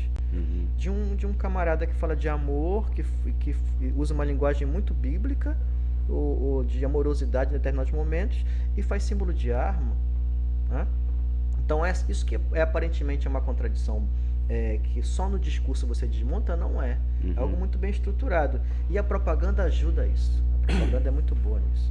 Beleza. Cara, eu acho que isso que tu falaste da arte, trabalhando, né, nessa perspectiva que não é da aula, que não é da formulação, sabe? Eu acho que é uma coisa interessante. E talvez seja o caso mesmo, né, desse investimento na cultura, nas artes. Não é à toa que a Inquisição queimava livros e perseguia atores e companhias mambembes e ciganos que fazem esse teatro, fazem essa coisa cultural, fazem malabares, né? Perseguia educadores, como alguns pensadores, né? E outros governos autoritários fazem isso. É onde eles atacam artistas, educadores, estudantes. Tá. Vamos avançar aqui, que já está me dando um sinal aqui o computador. Eu queria tocar numa outra questão, Ricardo, que é uma coisa muito curiosa, que envolve os dois grupos, digamos assim, a tal da polarização, tem dois grupos aí, que é o papel da grande mídia. Inicialmente, a partir do contexto do golpe, a esquerda passou a se queixar, não sem razão, passou a se queixar do papel, né, completamente parcial e interessado mesmo da mídia nas denúncias, no modo das imagens. Tu lembra do Jornal Nacional com aquele esgoto, aquela coisa com as notas de dólares e tal. E aquilo tu falaste agora há pouco, uma mentira repetida. Não que estejamos falando de mentira, porque de fato houve corrupção, né, no governo do PT, de fato houve, na Petrobras e tal. Mas generalizou, né? A opinião foi generalizada. Sim.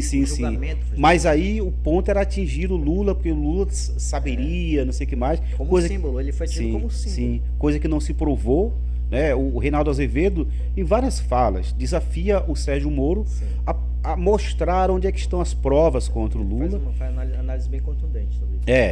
Né, ele repete esse desafio, mas o que passou para a população, para a grande massa foi, o Lula é ladrão, está aí até hoje, as pessoas falam, o ladrão e tal, não se provou, né, mas ficou, cara, ficou. Então, esse contexto dessas denúncias, isso na grande mídia, né, constantemente, todos os dias, criou-se um clima de antipetismo, de anti-esquerda, e que isso vai desaguar no que nós chamamos de golpe. De fato foi um golpe. Recentemente se mostrou que a Dilma não cometeu crime nenhum, mas a coisa já aconteceu, né? O golpe aconteceu, veio o Temer, as reformas contra o trabalhador, etc. E depois a eleição do presidente que está terminando o mandato agora é um fenômeno que tem a ver, portanto, com esse ambiente. Então, de certo modo, devido, digamos assim, ao excesso a própria grande mídia passou, devido aos excessos do presidente, ao descuido, tudo isso que a gente viu que destruiu o país de certo modo, então passou também a criticá-lo. E aí nós que dizíamos que a grande mídia era parcial e mesmo até mentirosa e tal, nós éramos contra. De repente, Passamos a reconhecer a importância dela. De repente, quando ela começa a criticar, né, a trazer à luz toda os efeitos daquilo que ela própria criou, a gente passa já a concordar de certo modo com ela, e aqueles que foram alimentados nos seus preconceitos por ela, de repente começaram já a não assistir mais. Então qualquer coisa que venha da grande mídia, esses simpatizantes do presidente passam a ser contra, a atacar jornalistas, a dizer que é mentira, que querem na verdade prejudicar o presidente. Sim. E tal. Então tu observa que a grande mídia teve um papel aí que alimentou, né, isso nos dois cenários. E aí isso nos mostra, para além do que nós temos analisado até aqui, nos mostra que tem outro lance aí que é dos poderes, né, cara? Tem. De quem realmente determina. E a grande mídia, a gente sabe que tem esse papel aí, é a voz das elites e tal, que de certo modo influencia, né, cara, o pensamento. Como é que tu vês isso aí, Ricardo? Eu só acho que isso reafirma, sabe, o que eu venho pensando, porque no fim das contas é um fenômeno recorrente. Uhum. Você vai ver a mídia, mesmo antes do nazismo ter o controle total, o fascismo na Itália também, o controle total, a mídia defendia. Uhum. O nacionalismo, o ultranacionalismo, né, os símbolos que a gente já falou, que tem no discurso do Bolsonaro, que isso é muito recorrente, a bandeira, né, a nação, esses conceitos vazios, né? Mas é isso, o mito é feito de coisas de ideias vazias, mas que em determinado momento se mostram necessárias, se mostram fortes, potentes. Né? Ora, por que recorrente? Porque assim como lá, nos Estados Unidos também, movimento nos Estados Unidos que apoiou vários governos que na Guerra Fria defendiam a luta da democracia contra o comunismo. Né? Então, o que é esse comunismo? O que é essa percepção do comunismo? É uma visão mitológica da política. Né? A gente tem, então, lá e tem no Brasil essa recorrência. Né? Esse mesmo mito do comunismo retorna. O mesmo mito da nação, né, da nação grandiosa, usado pelo Hitler, volta aqui. Então, indo para a tua pergunta, a imprensa letrada, assim como os outros grupos que eu citei, as pessoas acadêmicas, da esquerda, da direita, não está isenta desse processo de acreditar no mito, nos símbolos. E de construir, né? De construir, de alimentar e de se escravizar nisso. E se de beneficiar disso. O que não quer dizer, aí eu vou para a questão da relação do discurso do Lula, para poder comentar melhor isso, que isso não tem relação com poder, que é só alguma coisa de tipo de pensamento, de crença ou não. Não se trata disso. E aí, o poder é uma forma de interpretar a política muito arriscada. Enquanto o poder é visto de modo representativo, e isso é muito falado, mas pouco compreendido na realidade, e como a gente acabou de falar, né? Se eu for para muita gente explicar o poder representativo, isso vai soar enfadonho e sem sentido. Mas se eu faço isso com teatro de bonecos, com uma brincadeira que seja, uma pequena brincadeira com crianças, vou te dar um exemplo. Outro dia, numa sala de aula, eu perguntei por uma aluna depois do intervalo, eu tive a segunda aula com eles, né? E os meninos disseram, está para uma reunião com representantes de turma. Na verdade, eles chamam chefe de turma. Chefe de turma. Se ela é representante de vocês? Não, não é. Ninguém votou nela. Começou uma discussão generalizada. Ninguém votou, é injusto. Aí eu até brinquei, rapaz, vocês já querem fazer o impeachment da menina. Quando ela chegou, estava montada a discordância, a coisa estava bem complicada. Ora, o que eu aproveitei para discutir com eles sobre isso, sobre o que eles achavam que um representante de turma fazia. Porque chefe ou representante, vai por aí. Só que é uma discussão. Talvez um jogo feito com eles funcionasse mais do que propriamente a minha explicação. Só que eu usei mais a fala deles do que a minha. Que eles falassem e dessem os argumentos, ou que eles achavam que eram argumentos, né? Então, assim, a gente está num patamar que é da discussão, mas isso não impede que dentro de analistas políticos de esquerda ou de direita ou de centro, né, dentro do jornalismo aqui ou de fora do país, as pessoas se deixem levar, porque o jogo de poder muitas vezes se torna um jogo apenas mitológico. E ser mitológico o jogo de poder é comum. Como alguém que simboliza muitas coisas boas, né? Como uma rainha lá que tem para eles um símbolo na Inglaterra, como um Dom Pedro aqui no Brasil, como um Tiradentes, são símbolos. O problema é quando isso se torna algo autoritário. E aí a gente começa, para poder assim, enriquecer um pouquinho mais essa resposta, esse comentário, referindo novamente ao discurso do presidente eleito Lula. As bases do discurso dele, isso que é legal, ao mesmo tempo que ele vai para o lado de simplificar, falando sobre fome, sobre coisas mais bem básicas, direito à moradia, né? Respeito ao outro, convivência, fala até de valores cristãos, ele o faz muito próximo daquilo que Rousseau, por exemplo, e outros iluministas fazem no século XVIII. O que é? Ele fala, inclusive, o lema da Revolução Francesa está lá, do iluminismo, né? Igualdade, liberdade, fraternidade, ele fala disso. Não é à toa. Ele montou com base... Também a gente sabe, né, pela história, que a base das constituições, como a do Brasil, é a Declaração Universal de Direitos Humanos, é o período iluminista. Então, esses valores de igualdade e liberdade, ele colocou de modo bem simples ali, e as bases desse discurso dele são bases modernas, de liberdade, de crença, de um Estado laico, né, que não tem uma religião obrigatória, de liberdade de pensamento, de respeito ao outro e de convivência entre os poderes, que Montesquieu fala. Então você vai ter entre diversos valores e conceitos no discurso dele, um embasamento que é não só histórico, teórico, mas é como se ele dissesse, esse retorno que nós estamos fazendo, na verdade, é uma construção contínua que precisa ser retomada. Novamente, eu acho que isso confirma aquilo que eu falei, que não é um acidente, né? É a luta constante, não só entre razão e mito, porque os dois têm vantagens e desvantagens, depende da situação, mas entre valores que vêm sendo acumulados em discussões, em vivências, e o perigo de transformar isso num debate, como foi feito agora, só de costume, só de símbolos vazios. Então é preciso alimentar esses símbolos para que eles se encham de outros sentidos. É aí que eu falo da opção da arte, de outros meios, inclusive da mídia também. Então, saber usar a mídia adequadamente, que é uma linguagem praticamente quase que 90% mais. Meus alunos que gostam de falar em percentual, é sempre meio estranho ou vazio falar em percentual, mas em grande parte algo mitológico, algo simbólico, tá?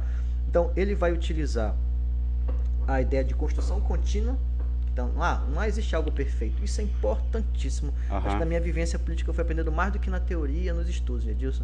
Eu fui em comunidades quilombolas, aqui no bairro, como bairro de Caratateu, em outras ilhas, outras periferias.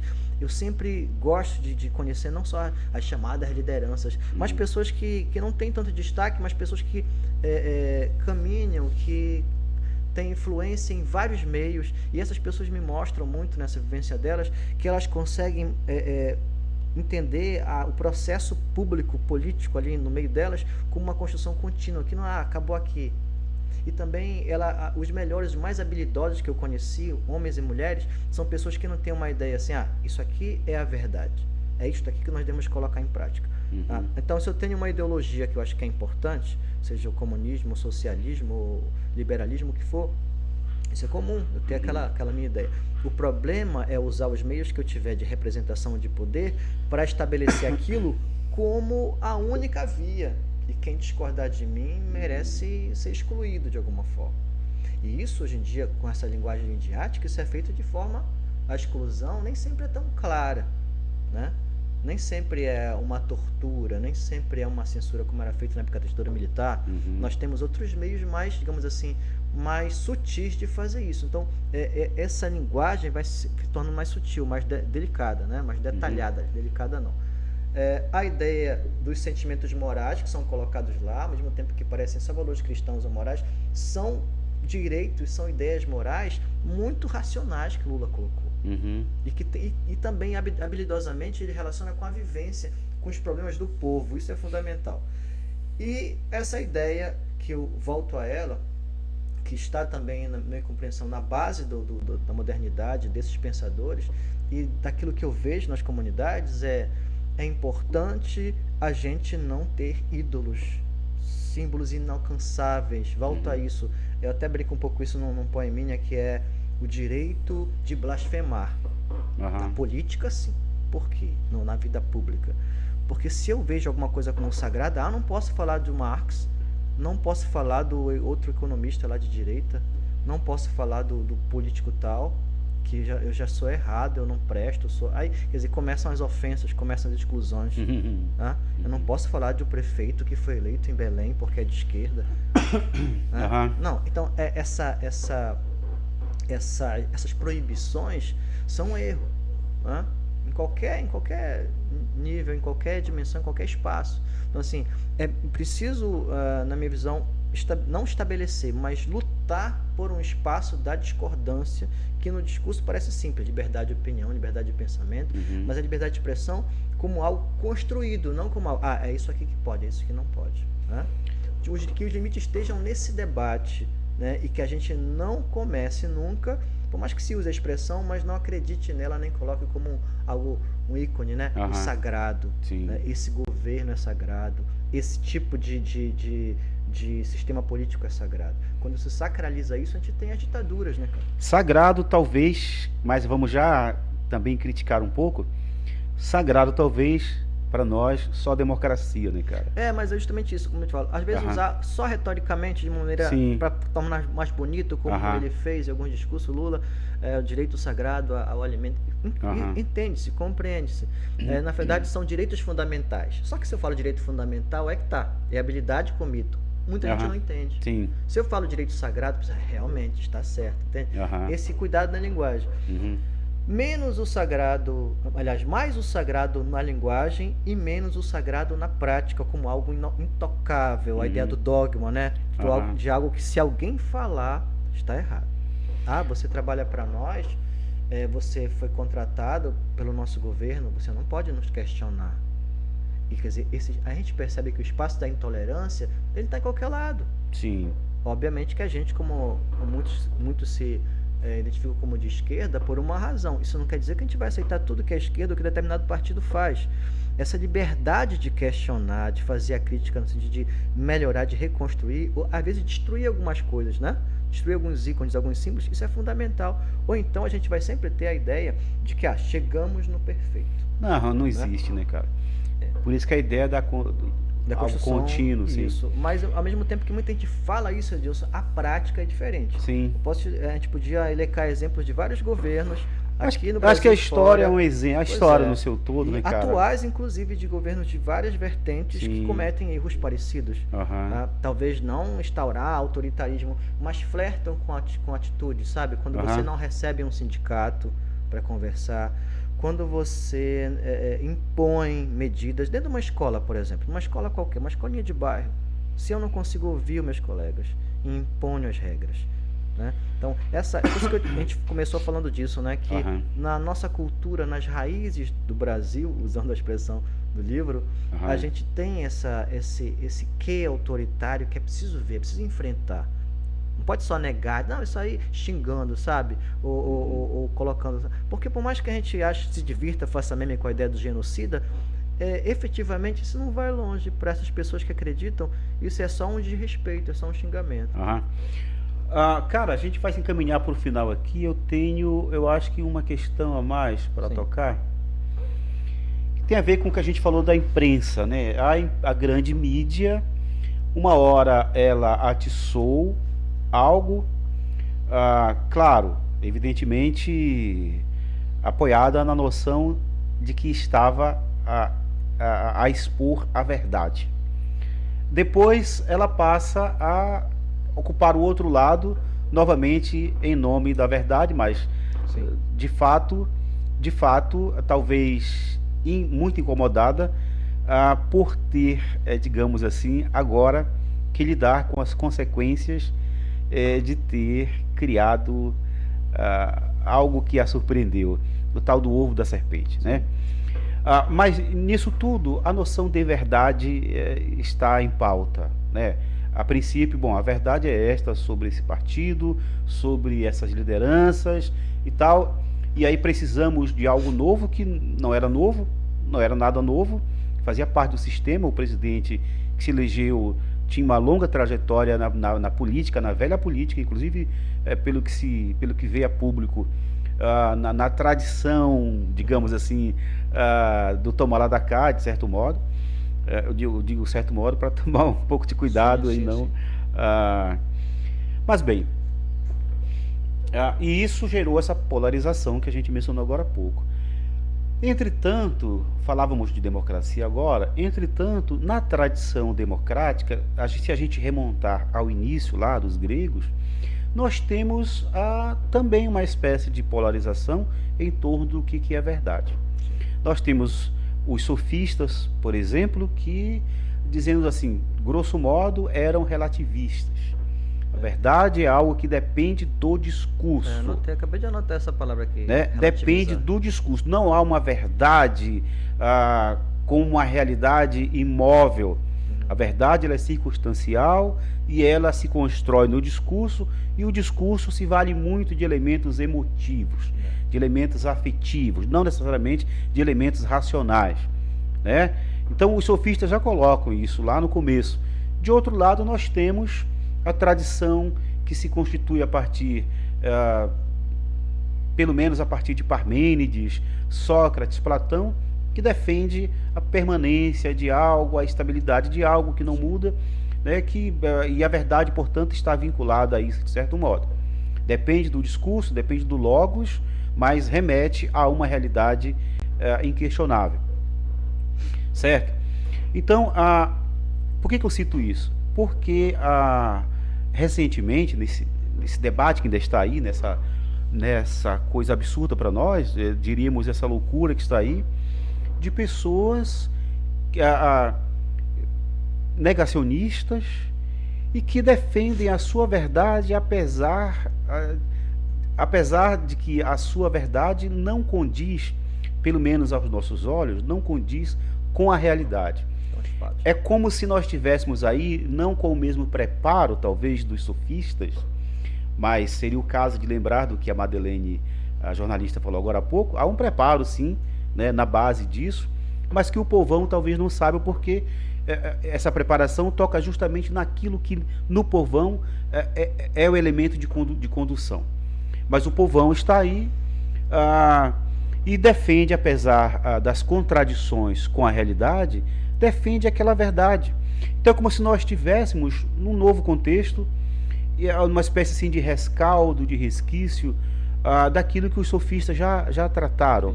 Eu não queria dizer que nós estamos diante de novos sofistas preparados como aqueles, mas nós estamos diante de um discurso que não deixa de ser relativista. Ele é relativista porque ele ignora a realidade, não vê contradição entre si e a realidade, mas que se toma como a verdade no sentido, e isso é que é curioso, no sentido dogmático. Essa é a verdade, né? Não é a de vocês, não é a da ciência. A verdade é esta nossa, que acaba remontando a fé dessas pessoas, ou digamos, a religiosidade dessas pessoas. Então, parece, apesar de tudo que nós estamos aqui debatendo, quer dizer, como é que a gente consegue evitar para no futuro o retorno disso? Embora nós saibamos que isso praticamente seja impossível, porque a história funciona com base nesses retornos, né, de algo que é irracional, então, olhando nessa perspectiva de referir os sofistas, parece que a gente está diante, né, de ou pelo menos que a democracia ela tem esses elementos contraditórios, né? De um lado você tem aqueles que defendem um processo, como o Lula falou, um processo e um projeto de continuação, né, de um processo civilizatório, contra um outro lado que, ao que parece, defende né, o preconceito, portanto a violência e tal, aquilo que a gente chama de barbárie, né? Entretanto, isso já está lá no começo. E não por acaso, naquele mesmo contexto ali, o que nós chamamos de fake news hoje, ou a mentira, é algo que vai levar à condenação do filósofo Sócrates, né? Ele vai ser acusado justamente com base em motivações religiosas, ou pelo menos se vai usar a religião para isso. Sócrates, se criam, né, acusações falsas, portanto, para usar a linguagem, essas fórmulas de hoje, se criam fake news sobre ele. Sim. De um lado muito parecido com o que se faz hoje. Ele corrompe a juventude. Então, uma espécie de... E comete blasfêmia, né? Ele não respeita a religião. Isso. Ele não respeita a religião e ele é uma má influência para os jovens porque ele corrompe. Isso. Se a gente for atentar para esse fenômeno contemporâneo, basicamente as mesmas acusações à esquerda. Então, os professores, as escolas corrompem as crianças com o tal do kit gay, com a sexualização, não sei o que mais, com o banheiro unissex, que agora, né, essa mentira deslavada, mas que as pessoas acreditaram, e de outro, de certo modo, de um modo muito baixo, por sinal, algumas pessoas dizem que há uma espécie de cristofobia por parte da esquerda, ou seja, não crê na religião e tal. Então a gente tem a atualização de algo que é super antigo. Para a gente terminar o nosso papo, ele está bem fluido, mas nós já estamos aqui com 1h40 já. Como é que tu vês isso aí, cara? Pois assim, essa oposição, na verdade, eu consigo aproximá-la dessas comparações que nós vimos fazendo até agora. O que eu analiso no discurso dos sofistas? Eu analiso e percebo elementos parecidos com o discurso socrático e platônico, e alguns pré-socráticos. Como assim? Isso a gente fala um pouco da história do pensamento humano no Ocidente, né? Na verdade, do Ocidente e Oriente, porque a gente sabe que o mito grego e a razão grega bebem do Oriente, da África, né, desse pensamento ancestral de outros continentes, de outras civilizações. Mas essas referências que nós demos, que tu deste, a gente percebe que muita coisa que os pré-socráticos falaram, a tentativa do conceito da síntese, né, de explicar a partir de uma ideia de arqué toda uma realidade, toda a physis, tudo aquilo que a mente pode abarcar. E assim também, de outro lado, os filósofos sofistas que se opõem a essa busca de uma verdade, né, com argumentos que seria uma escolha a partir dessa argumentação de algo, uma busca incessante, segundo Platão, né? Os sofistas acreditam que não, como tu falaste, eles relativizam. Na minha visão, tanto os sofistas como o outro lado, eles se alimentam de elementos míticos. Exemplo disso, o mito da caverna, onde Platão coloca as sombras da caverna, a ignorância, e a luz de fora do mundo seria a realidade, seria o espaço do caminho para a verdade. Então, a diferença é que, voltando àquilo que eu falei, a forma de se apropriar, de lidar dentro do mito são formas diferentes. As duas formas já são formas racionais de se alimentar do mito, mas uma faz uma distinção valorizando a clareza da argumentação, do debate, da construção coletiva, de não ser fácil você voltar depois de sair da caverna, não é fácil voltar para quem está lá preso e convencê-los a sair. Esse embate, que é o embate da nossa vida, da democracia. E quem está fora diz, não, depende. E aí é um discurso elitista que comete aí, na minha visão, os sofistas como os bolsonaristas, o erro de flertar com certos riscos, né, desenvolver riscos do mito, que é o autoritarismo, porque os sofistas são elitistas também, né? Pensam a política como poder, como força. É um argumento como força. Então eu uso a linguagem, uso o mito, uso a razão, tudo, transformando tudo em algo fluido, em algo sem muita consistência, de acordo com os interesses. Aí vem o interesse de poder econômico, né, de controle social, de moralismo. Eu utilizo isso. E aí a tua pergunta é como é que a gente pode lidar com isso, se é a mesma oposição?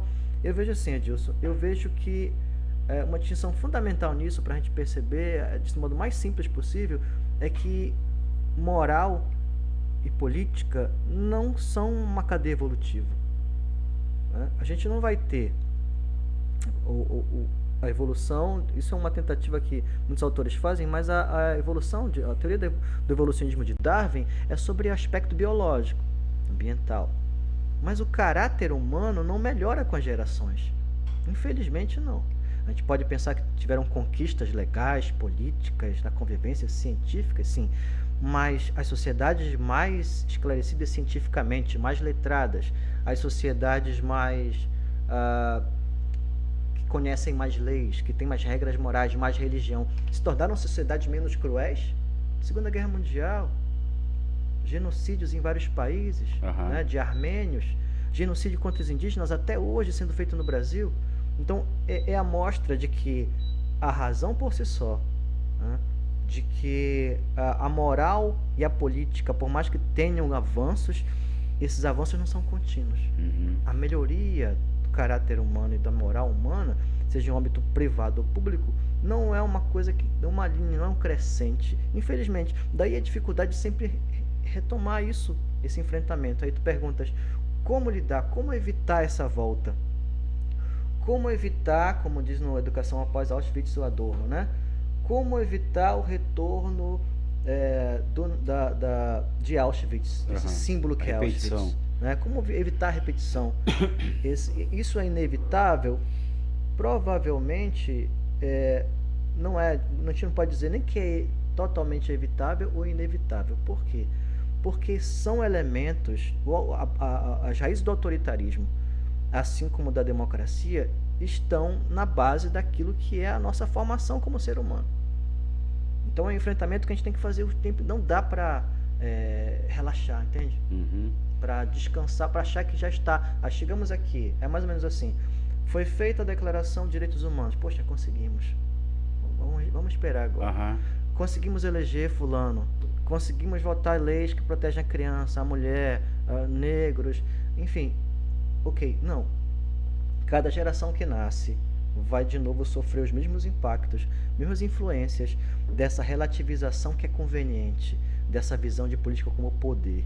Enquanto nós estivermos nesse país, como em outro lugar qualquer, a percepção, a vivência de política como poder ao meu cargo, poder que eu tenho, né? Enquanto nós tivermos aberrações como cargos de confiança excessivos, né? Imunidade parlamentar, a ideia da militância como uma ideia de você se fechar para discordância e aceitar tudo que o seu mestre mandar, digamos assim, de qualquer lado, direita ou esquerda. A gente corre sempre o risco de ter, se não um sistema, mas gotas de autoritarismo que vão se espalhando de modo invisível. Então é preciso, tentando concluir um pouco isso, perceber que essa linguagem simbólica é forte e é dentro dela também, não só nela, nós precisamos aprender a lidar, né? A nos envolvermos com ela e não nos deixarmos dominar, mas tentar exercer o poder de influência também. Daí o poder da internet, né? Da mídia, mas também das letras. Talvez, porque nem todo discurso precisa ser o discurso que usa os mesmos caracteres ou conceitos. Por mais que seja um discurso demorado, a questão não é só o tempo, mas é a forma. Que elementos você usa? Que exemplos? Cara, então,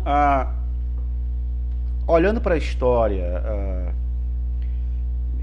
percebe-se que as coisas se repetem, se tem momentos de tranquilidade, do que chamamos de algo civilizatório, de respeito e tal, numa certa escala. Ou não, né, cara? Porque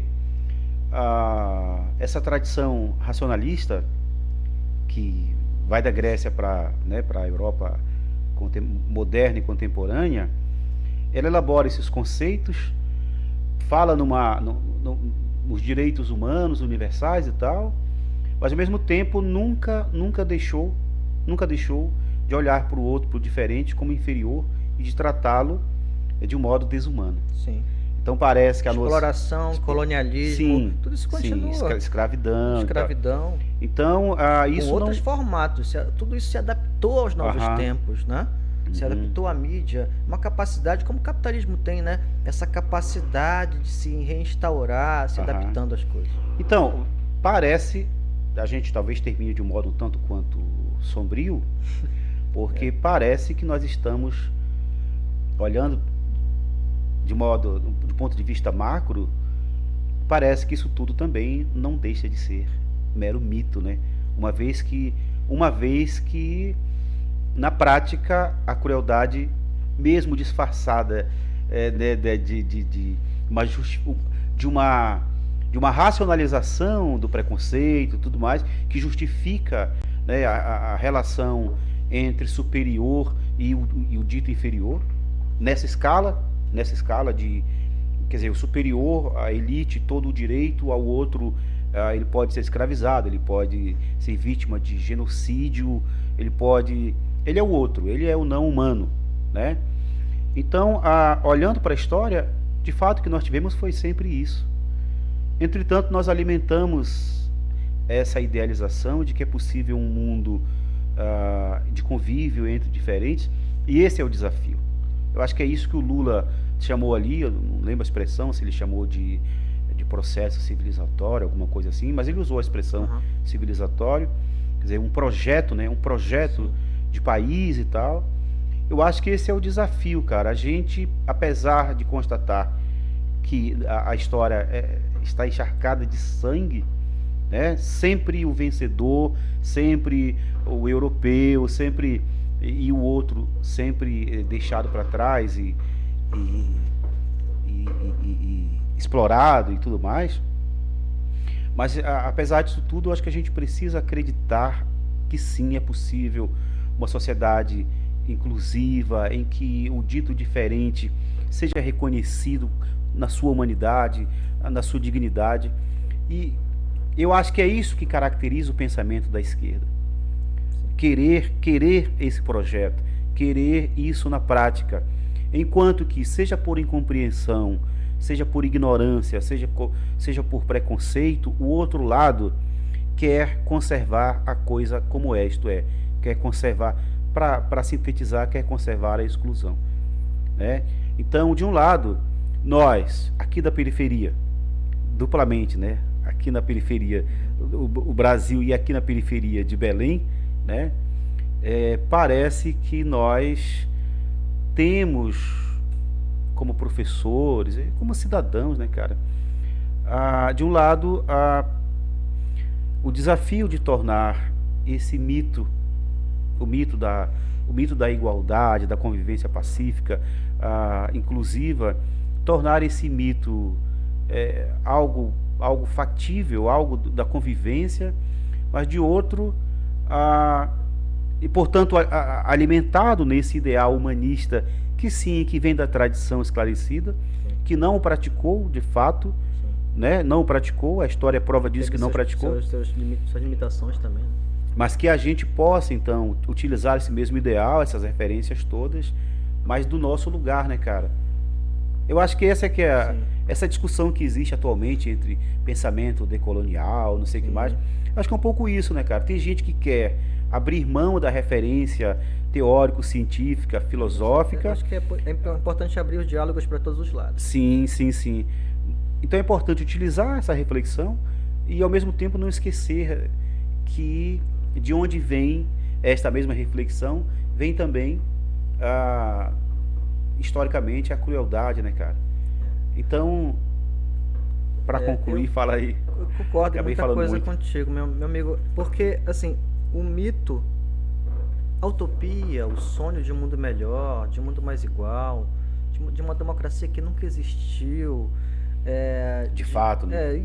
Totalmente perfeita, absoluta, sem nenhum nada para mudar, para modificar, os ideais, os sonhos de uma realidade pelos quais nós lutamos, né? As diferenças, direita e esquerda, todas elas, mas cada lado lutando por algo melhor, uma sociedade mais justa, tudo isso são mitos. Mas reafirma aquilo que nós conversamos, né? O mito nem sempre é ruim.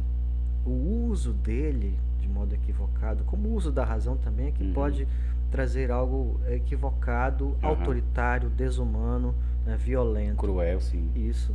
Então, então o mito não é apenas o irreal, também é isso. Mas ele é aquilo que nós buscamos no real.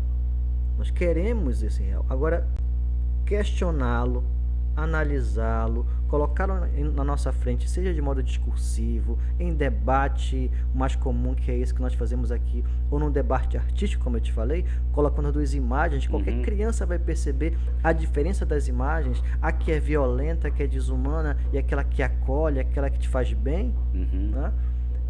Essa percepção é que precisa ficar cada vez mais clara, a gente precisa lidar com isso, ao invés de, poxa, estou cansado dessa polarização.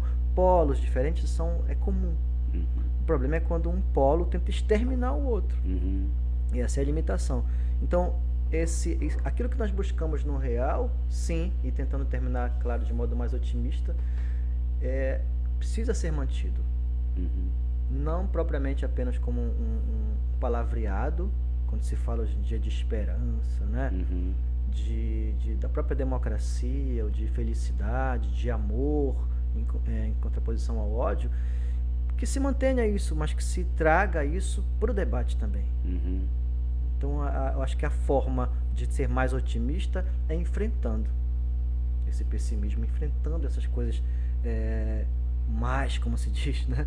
Ou desumanas. É preciso enfrentar, e enfrentar de um jeito que a forma de fazê-lo é que seja a nossa subversão, que seja a forma de quebrar essa cadeia de acontecimentos e de fanatismo que se espalhou.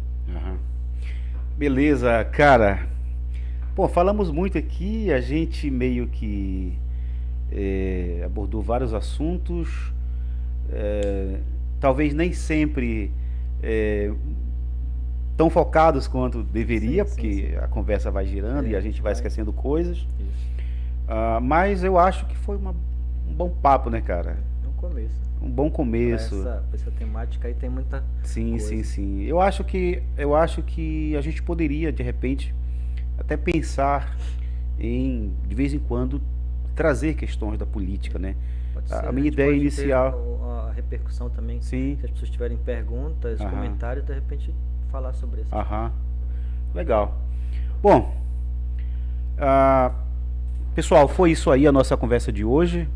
Falamos sobre esses assuntos vinculados à política e eu espero que vocês gostem.